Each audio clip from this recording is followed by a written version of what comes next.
we have the descending limb, thins out. We have the ascending limb. Notice it gets thicker again. What we're going to see in this thick ascending limb is that sodium, along with chloride and potassium,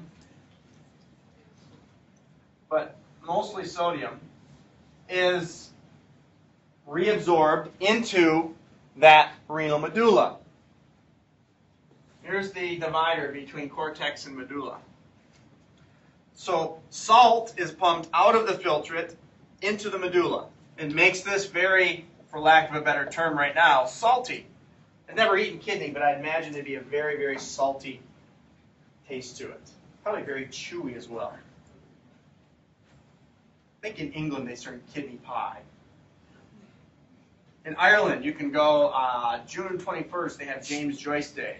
Or James Joyce Day, I think he's a famous English poet or Irish poet and writer, and he wrote this epic called Ulysses, this Irish guy, and one of Ulysses' favorite foods to eat was kidney. So on June 21st, when they have this big celebration, everybody, they eat kidney pie and kidney sandwiches and all that. So.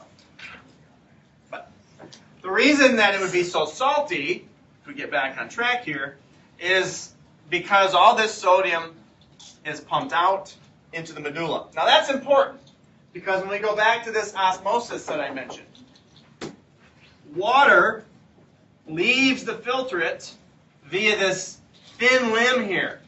That's the only place water can leave that nephron loop, is through that little thin portion.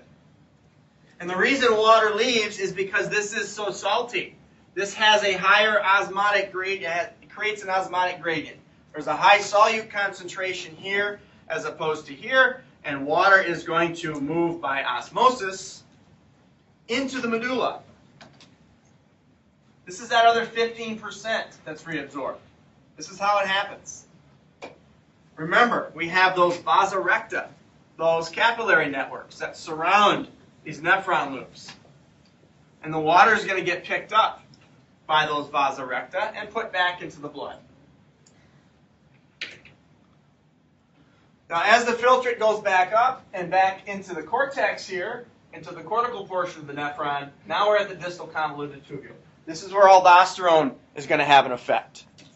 If we come back and look at this picture, aldosterone here is going to stimulate the increased reabsorption of sodium. And again, where sodium goes, water goes. That's the whole idea.